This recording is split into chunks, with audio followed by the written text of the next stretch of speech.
Hello everyone, welcome to JK exams library. Friends, आज का topic है preamble of the Indian constitution, Bharat के संविधान की प्रस्तावना। बिना प्रमोशन के दोस्तों डायरेक्ट हम स्टार्ट करते हैं टॉपिक को और सबसे पहले हाईलाइट करते हैं प्रियम्बल वर्ड को।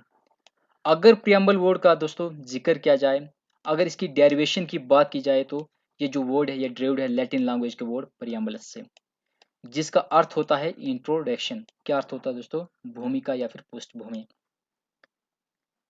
फ्रेंड्स, लेकिन प्रियम्बल जो वर्ड है ये सबसे पहले किस संविधान में यूज किया गया है? तो फ्रेंड्स, इसका सबसे पहले यूज किया गया है यूएस के कॉन्स्टिट्यूशन से, और यूएस के कॉन्स्टिट्यूशन से ही भारत ने प्रियम्बल का आइडिया लिया है। लेकिन दोस्तों, प्रियम्बल की लैंग्वेज को भारत ने कहाँ से बोरो किया है? ऑस्ट्रेलियन कॉन्स्टिट्यूशन से। मोस्ट इंपॉर्टेंट पॉइंट है, आइडिया लिया है दोस्तों यूएस के कॉन्स्टिट्यूशन से, लेकिन लैंग्वेज को बोरो किया है ऑस्ट्रेलिया के संविधान से। फ्रेंड्स, कई बार प्रियम्बल से रिलेटेड स्ट्रेट फॉरवर्ड क्वेश्चन पूछा गया है कॉम्पिटेटिव एग्जाम्स में। वो क्वेश्चन क्या था उसको मैं आपके साथ शेयर करता हूँ। भारत के संविधान का जो फर्स्ट पेज है, भारत के संविधान का जो फर्स्ट पेज है दोस्तों, फर्स्ट पेज कौन सा है? प्रियम्बल, जिसको आप इंडेक्स पेज भी कह सकते हो, जनरल पेज भी कह सकते हो, होम पेज भी कह सकते हो, या फिर दोस्तों प्रीफेस भी मान सकते हो। प्रीफेस क्या है भारत के कॉन्स्टिट्यूशन का? That is preamble. तो दोस्तों, जो प्रियम्बल पेज है, जो फर्स्ट पेज है भारत का संविधान का, दैट इज प्रियम्बल। इस प्रियम्बल को दोस्तों डिजाइन किसने किया है? इस पेज को डिजाइन किसने किया? तो इसको डिजाइन किया है राम मनोहर सिन्हा, जो रहने वाला था दोस्तों कहाँ का? जबलपुर का। और ये जबलपुर कहाँ पे है? मध्य प्रदेश में है। प्रियम्बल को ही दोस्तों भारत के संविधान का ब्लूप्रिंट, आउटलाइन और सेंट्रल आइडिया माना जाता है। भारत के संविधान का दोस्तों ब्लूप्रिंट, आउटलाइन या सेंट्रल आइडिया भी किसको माना जाता है? प्रियम्बल को ही माना जाता है। लेकिन फ्रेंड्स, यहाँ पे एक और क्वेश्चन पुट अप होता है, क्या जो प्रियम्बल है इसका पुराना नाम भी यही था? तो फ्रेंड्स, यहाँ पे एक पॉइंट मैं आपको क्लियर कराना चाहता हूँ। प्रियम्बल जो है ना, तो ये एक अपग्रेडेड वर्जन है किसका? ऑब्जेक्टिव रेजोल्यूशन का। अगर आप मानो तो ये एयरलेस्ट नाम है दोस्तों प्रियम्बल का। ऑब्जेक्टिव रेजोल्यूशन एयरलेस्ट नाम है प्रियम्बल का। ऑब्जेक्टिव रेजोल्यूशन को ही एज ए प्रियम्बल अडॉप्ट किया गया था कब? 26 नवंबर 1949 को। मतलब दोस्तों, ऑब्जेक्टिव रेजोल्यूशन को ही एज ए प्रियम्बल अडॉप्ट किया गया 26 नवंबर 1949 को। और ये ऑब्जेक्टिव रेजोल्यूशन क्या है इसको भी हम जानेंगे, लेकिन दोस्तों पहले कुछ इंपॉर्टेंट पॉइंट्स की बात करते हैं। इतना तो आप सब जान गए होंगे कि जो भारत का संविधान है उसके पहले पेज को प्रियम्बल कहा जाता है। प्रथम पेज को दोस्तों क्या कहा जाता है? प्रियम्बल कहा जाता है। और उस पेज को डिजाइन किया है राम मनोहर सिन्हा ने, जो क्वेश्चन कई बार कॉम्पिटेटिव एग्जाम्स में पूछा गया है। लेकिन फ्रेंड्स, ऐसा सिंपल क्वेश्चन कभी दोबारा शायद कॉम्पिटेटिव एग्जाम में नहीं पूछा जाएगा। लेकिन फ्रेंड्स, प्रियम्बल से टिपिकल क्वेश्चंस भी बनते हैं। जैसे क्वेश्चन पूछा जा सकता है कि जो प्रियम्बल है दोस्तों, इसको सुप्रीम कोर्ट ने किस केस के तहत इंटीग्रल पार्ट माना है भारत के कॉन्स्टिट्यूशन का? तो फ्रेंड्स, उन केसेस के बारे में भी हम आगे जिक्र करेंगे। अगर कुछ और फैक्चुअल इंफॉर्मेशन को दोस्तों हाईलाइट किया जाए तो सबसे पहला नाम लिया जाएगा एन.ए. पालकीवाले का। क्यों दोस्तों? एन.ए. पालकीवाला जो एक ज्यूरिस्ट था, उसने भारत के संविधान के प्रियम्बल को दोस्तों टाइटल दिया था identity card of the constitution. क्या कहा है? भारत के संविधान का पहचान पत्र। ये नाम दिया दोस्तों एन.ए. पालकीवाले ने, जो एक ज्यूरिस्ट था। Soul of the Indian constitution दोस्तों ये कहा है ठाकुर दास ने। और के.ए. मुंशी जो एक सदस्य था ड्राफ्टिंग कमेटी के साथ साथ कॉन्स्टिट्यूएंट असेंबली का दोस्तों, उसने भारत के संविधान के प्रियम्बल को क्या कहा है? Horoscope of the constitution. क्या कहा है दोस्तों? Horoscope of the modern India या फिर ऑफ द कॉन्स्टिट्यूशन। प्रियम्बल का आइडिया कहाँ से लिया गया है? ऑलरेडी बता चुका हूँ। लैंग्वेज कहाँ से ली गई है ये भी बता चुका हूँ। फर्स्ट पेज को किसने डिजाइन किया है इसकी इंफॉर्मेशन भी दोस्तों आपके साथ शेयर कर चुका हूँ। लेकिन फ्रेंड्स, मोस्ट इंपॉर्टेंट पॉइंट है, आप सबको पता है कि अगर फंडामेंटल राइट्स का कहीं पे कोई हनन होता है दोस्तों, तो उसके लिए आप कोर्ट का दरवाजा खटखटा सकते हो। लेकिन प्रियम्बल के केस में आप ऐसा कुछ नहीं कर सकते। Preamble get the power from the people of India. Friends, हम नेक्स्ट स्लाइड में आप जिक्र करते हैं ऑब्जेक्टिव रेजोल्यूशन का। ऑब्जेक्टिव रेजोल्यूशन क्या था इसके बारे में जानते हैं। क्यों ऑब्जेक्टिव रेजोल्यूशन को एज ए प्रियम्बल अडॉप्ट किया गया 26 नवंबर 1949 को। दोस्तों इस पॉइंट को हाईलाइट करने की कोशिश करते हैं। भारत के संविधान का जो फर्स्ट पेज है दोस्तों प्रियम्बल, वो डिस्प्ले पे शो हो रहा है आपको, जिसको डिवाइड किया गया है दोस्तों कितने सेक्शन में, तो 3 सेक्शंस में। फ्रेंड्स इन टर्म्स को हम जानेंगे नेक्स्ट स्लाइड में। पहले जानते हैं ऑब्जेक्टिव रेजोल्यूशन को। ऑब्जेक्टिव रेजोल्यूशन में ही दोस्तों पहली बार बात की गई थी रिटर्न कॉन्स्टिट्यूशन की, कि जो भारत का संविधान है वो कैसा होना चाहिए, लिखित होना चाहिए। और दोस्तों ऑब्जेक्टिव रेजोल्यूशन में ही भारत के संविधान के नेचर के बारे में बताया गया था, कि नेचर कैसी होनी चाहिए, ऑब्जेक्टिव्स क्या होने चाहिए, ये सब चीजें दोस्तों किस में मेंशन थी, ऑब्जेक्टिव रेजोल्यूशन में मेंशन थी। ऑब्जेक्टिव रेजोल्यूशन को पंडित जवाहरलाल नेहरू ने दोस्तों दिसंबर 13 1946 को कॉन्स्टिट्यूंट असेंबली के सामने पेश किया था, जिसको कॉन्स्टिट्यूंट असेंबली ने दोस्तों एज ए प्रियम्बल अडॉप्ट किया था कॉन्स्टिट्यूशन का। कब? नवंबर 26 1949 को। कब दोस्तों? नवंबर 26 1949 को। और दोस्तों इस ऑब्जेक्टिव रेजोल्यूशन को लाया किसने था? पंडित जवाहरलाल नेहरू ने, जिसका प्रेसिडेंट कौन था? पंडित जवाहरलाल नेहरू था। दोस्तों इंपॉर्टेंट पॉइंट है, नोट डाउन कर लेना।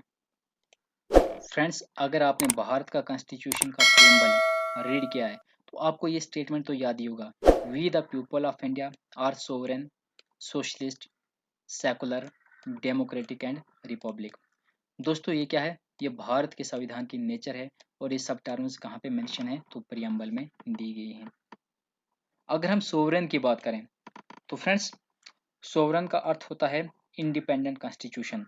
भारत का संविधान कैसा है दोस्तों? आज़ाद है, जिसके ऊपर किसी भी किस्म की दोस्तों एक्सटर्नल इंटरफेरेंस नहीं है। सोशलिस्ट है, मतलब दोस्तों स्टेट वेलफेयर की बात की जाती है। सेकुलर है, स्टेट हैज नो रिलीजन। दोस्तों भारत में हर धर्म की रिस्पेक्ट की जाती है, no discrimination on the basis of religion. Democratic, people have equal political और democratic rights, government formed by the will of the people.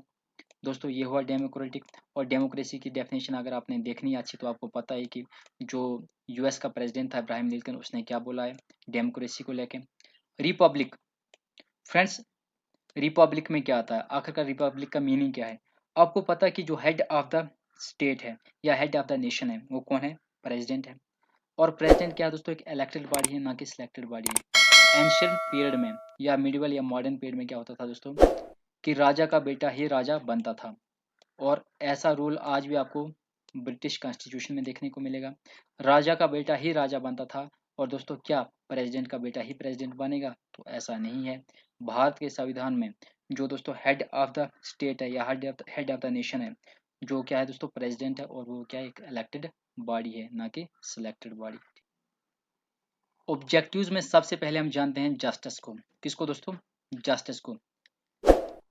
Justice कितने तरह का बताया गया है? तो 3 तरह का। न्याय दोस्तों 3 तरह का, सोशल दैट इज सामाजिक, आर्थिक और दोस्तों राजनीतिक। 3 तरह की जस्टिस की बात की गई है।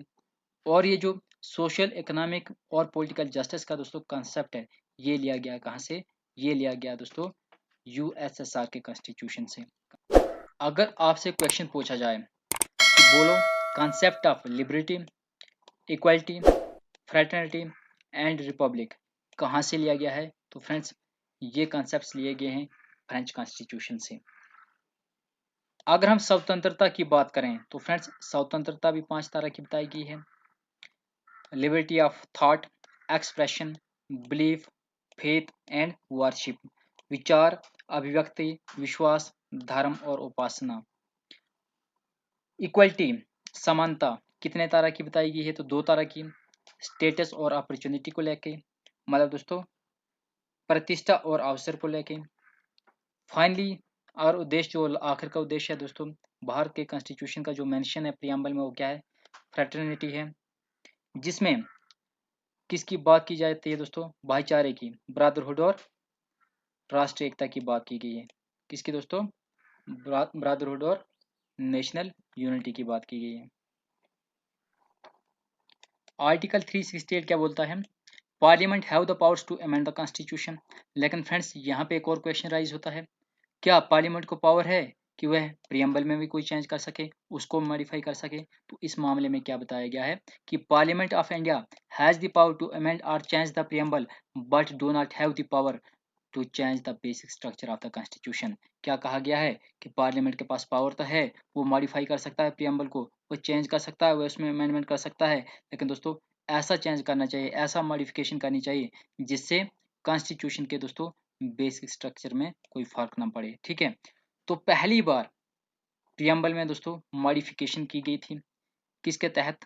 42nd अमेंडमेंट एक्ट ऑफ 1976 में दोस्तों पहली बार प्रियम्बल को मॉडिफाई किया गया, और एक ही बार आज तक मॉडिफाई किया गया है, चेंज किया गया है, जिसके तहत 3 वर्ड्स प्रियम्बल में ऐड किए गए थे, सोशलिस्ट, सेकुलर और दोस्तों इंटीग्रिटी। फ्रेंड्स, प्रियम्बल से रिलेटेड मैं कुछ इंपॉर्टेंट केसेस लेके आया हूँ, जिनको मैं डीपली एक्सप्लेन नहीं करूंगा, लेकिन दोस्तों जो most important point in cases का मैं वो आपके साथ शेयर करने जा रहा हूँ।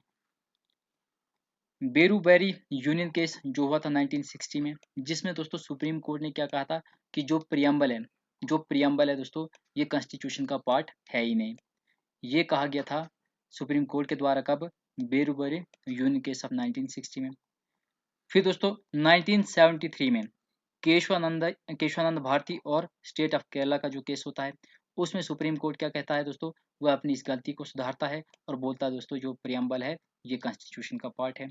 ठीक है, फिर फ्रेंड्स 1995 में LIC versus union of India case में क्या होता है कि दोस्तों सुप्रीम कोर्ट उसमें कहता है कि जो प्रियम्बल है वो क्या है, integral part of the Indian constitution है। दोस्तों integral part of the Indian constitution है। ये सब बातें कहाँ पे की गई हैं दोस्तों? सुप्रीम कोर्ट ने अपने स्टेटमेंट्स कितनी बार चेंज किए हैं।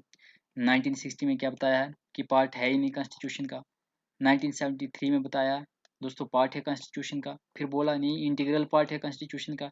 तो फ्रेंड्स आखिर में ये कुछ इंपॉर्टेंट टर्म्स हैं जिनको मैं एक्सप्लेन नहीं करने जा रहा हूँ, क्योंकि मैंने ऑलरेडी आपके साथ दोस्तों ये एक्सप्लेन कर दी हैं, और जो डेफिनेशन है इब्राहिम लिंकन की दोस्तों यहाँ पे मेंशन है, आप उसको नोट डाउन कर सकते हो। ठीक है, नेक्स्ट कंटेंट में हम जानेंगे दोस्तों शेड्यूल्स के बारे में, भारतीय कॉन्स्टिट्यूशन के जो शेड्यूल्स हैं उनके बारे में। ठीक है फ्रेंड्स, जिसको कंटेंट इंफॉर्मेटिव लगा लाइक करें, शेयर करें, सब्सक्राइब करें।